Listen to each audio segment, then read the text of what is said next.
안녕하세요. 뻔뻔한 목독방입니다. 오늘은 답답한 힐스테이트 분양가, 은평구 힐스테이트도 있다 라는 제목으로 말씀드리겠습니다.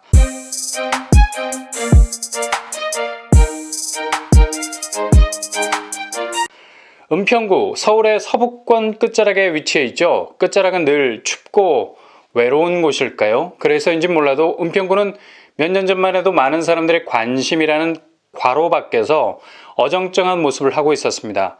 그러던 은평구가 이제 금평구라는 닉네임이 붙을 정도로 춥고 외로웠던 서울 서부권의 벼랑 끝에 서 있었던 시절을 깨끗하게 마감하고 있습니다. 얼마 전에 분양했던 수색증산 뉴타운의 청약 열기는 이제 실버였던 은평구가 아니라 골드 같은 금평구가 될 것이라는 사실을 여지없이 보여준 청약 쇼킹 현상이었죠.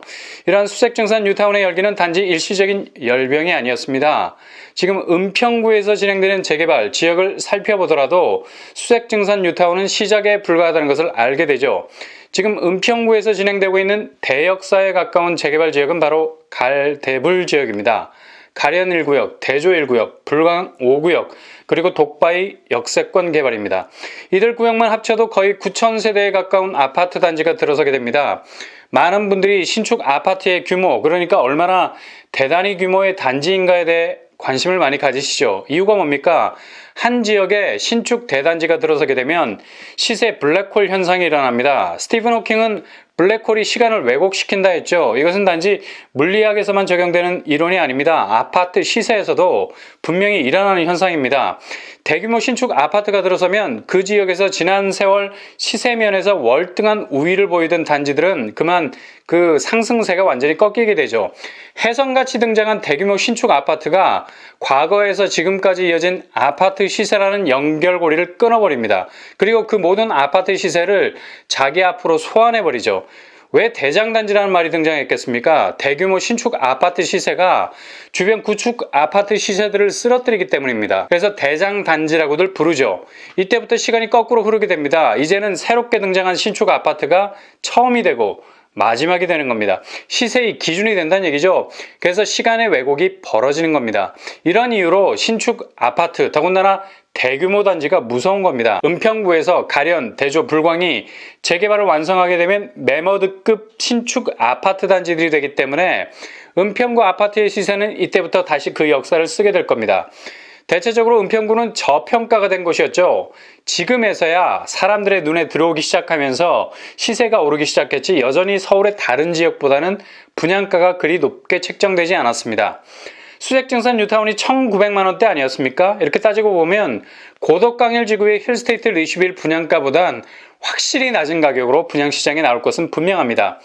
고덕강일 힐스 때문에 속상하신 분들 있으시다면 까재미처럼 꼭 그쪽으로만 눈을 몰아줄 필요가 없습니다. 과감하게 서울에서 저평가가 되어 있는 그러나 확실한 잠재성이 돋보이는 가성비가 좋은 곳으로 눈을 돌릴 필요가 있다는 얘기죠. 그러니 너무 속상해하지 마시고 대안을 찾으시면 됩니다. 대조 1구역은 지난해 5월 관리처분 인가를 받았고 최근 사업시행 인가 변경안 승인까지 받은 정비사업 구역입니다. 주민 이주율이 거의 96%에 이를 정도로 일반 분양이 가깝게 다가온 곳이죠. 시공사는 현대건설 힐스테이트입니다. 힐스테이트 때문에 쓰렸던 속 힐스테이트로 풀어볼 수 있는 기회가 있다는 거죠. 이거 완전히 평행 이론이네요. 그곳의 힐스테이트는 팍팍하지만 이곳의 힐스테이트는 틈새가 있으니 말이죠. 은평구 대조동 88번지 89번지 일대를 재개발하는 사업인데 지하 4층에서 지상 25층 규모로 총 28개 동이 들어서게 됩니다. 전체 세대수는 2451세대입니다. 이번 사업 시행 계획 변경으로 세대수가 62세대가 증가를 했죠. 당연히 일반 분양 물량도 늘어났습니다. 대략 2451세대 중에 조합원 1500세대, 임대 380세대 제외하면 500세대 정도가 일반 분양으로 나오게 될 예정입니다. 은평구에 랜드마크가 없지 않습니까? 25층 이상의 아파트 28개 동이 들어서게 된다면 은평구의 모습이 굉장히 달라 보일 듯 합니다.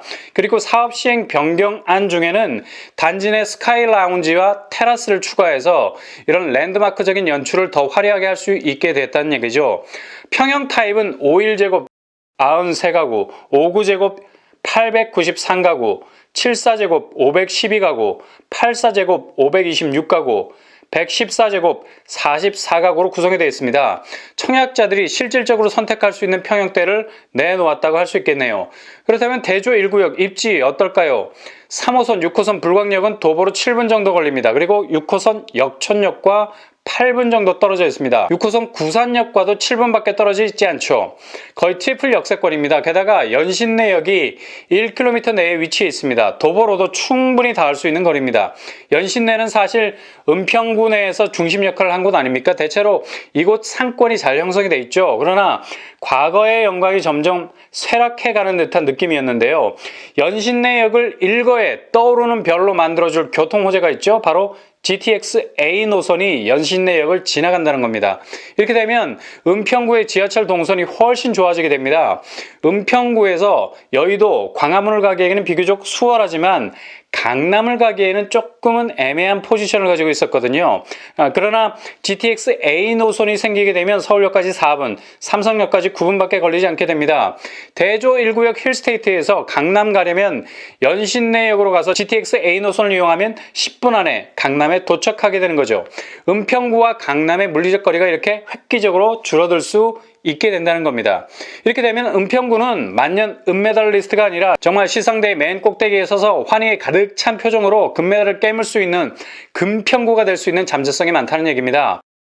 현재 깔려있는 지하철망이나 앞으로 깔릴 GTX망이나 너나 나나 할 것 없이 대조 1구역 힐스테이트의 잠재성을 돋보이게 할 수밖에 없는 호재가 있다는 사실입니다. 주변 학교로는 초품화 초등학교가 보이죠. 대은초등학교가 단지 안에 들어가게 됩니다. 또한 대조초등학교도 초품화에 가까운 초등학교일 정도로 가깝습니다. 은평중고등학교, 동명여고 등등등 주변의 학교만 해도 20개 가까이 될 정도로 탄탄한 백그라운드를 이루고 있습니다. 생활인프라 역시 연신내역 중심으로 전통적으로 발달된 상권이 자리 잡고 있고요. 기존 생활 인프라 라인이 잘 깔려 있습니다. 카톨릭 성모병원도 2km 거리 안에 있습니다. 은평구가 워낙에 상승곡선을 그리는 지역이라 계속되는 개발 호재와 더불어서 은평구의 그림을 새롭게 그리게 될 가능성이 높습니다. 그렇다면 고덕강일 힐스테이트와 차별화될 만한 분양가 어느 정도일까요? 먼저 조합원 분양가를 보면 5구 타입이 4억 4천, 84 타입이 5억 6천 선입니다. 일반 분양가를 예상해보면 5구 타입이 5억 선, 84 타입이 6억 선입니다. 이 정도면 고덕 힐스테이트보다 대략 1억 5천에서 2억 가까이 낮은 분양가 아니겠습니까? 그러나 결코 고덕 힐스테이트와 비교해서 입지가 떨어지지 않는 대조 1구역입니다. 일단 힐스테이트 리슈빌은 당장 이용할 지하철역이 없지만 대조 1구역 힐스테이트는 거의 쿼드러플 역세권을 갖추고 있고 GTX A 노선이 들어옵니다. 지금 상황에서는 고덕강일의 평가가 후하지만 결코 대조 1구역 힐스테이트가 가련과 불광의 재개발과 합체를 하게 되면 그 우위는 뒤집어질 가능성이 높다는 얘기입니다. 많은 분들의 뇌리에 남아있는 은평구의 외롭고 고립된 이미지가 잘 사라지지 않는다는 점이 오히려 강점이 될 수 있다는 얘기입니다. 그렇게 계속적인 저평가라는 밑불이 살아있어야 이후에 가성비라는 산불로 번져갈 수 있기 때문이죠. 그렇다면 은평구의 주변 시세 어떨까요? 북한산 힐스테이트 30평대가 12억 원을 찍고 있습니다. 그리고 녹본역 힐스테이트 역시도 13억 원의 시세를 형성하고 있죠. 레미안 베라힐즈는 11억 원의 시세를 형성하고 있습니다. 은평구가 이렇게 달라진 객관적 평가를 받고 있습니다. 그렇다면 분양가 상한제 적용을 받아서 9,000세대 이상의 가련, 대조, 불광의 재개발을 통한 대규모 신축 아파트가 들어서게 된다면 이곳은 고덕강일 힐스테이트를 능가할 수도 있는 가능성이 높다는 얘기입니다. 공시지가 상승으로 분양가가 오르는 것에 대해서 속만 태우지 마시고요. 일단 저평가를 받고 있는 가성비가 좋은 곳으로 눈을 돌린다면 또 다른 기회의 장을 열 수 있게 됩니다. 내 집 마련은 마케팅과 똑같습니다. 틈새 시장을 공략하는 거죠. 똑같은 방법으로 공략하면 똑같은 결과만 초래할 뿐입니다. 각도를 달리해서 본다면 명중시킬 수 있는 비밀 궤적을 반드시 발견할 수 있다는 얘기입니다. 그렇게 남들이 쏘지 못했던 방향으로 청약 통장을 날리신다면 반드시 당첨이라는 관역에 여러분의 이름이 걸려있게 될 것입니다. 오늘의 결론입니다.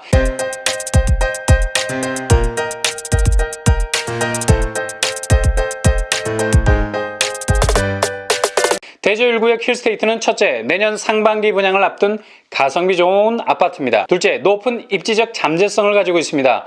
주변의 지하철역과 교통호재가 깔려있는 입지를 가지고 있다는 얘기죠. 셋째, 은평구의 대규모 재개발 지역으로 향후 가련, 대조, 불광의 재개발이 완성이 되면 매머드급 대단지로 주변의 시설을 가져올 수 있는 대단지들 중에 하나가 될 가능성이 높습니다. 이상으로 뻔뻔한 복덕방을 마치겠습니다. 구독과 좋아요 부탁드립니다. 감사합니다.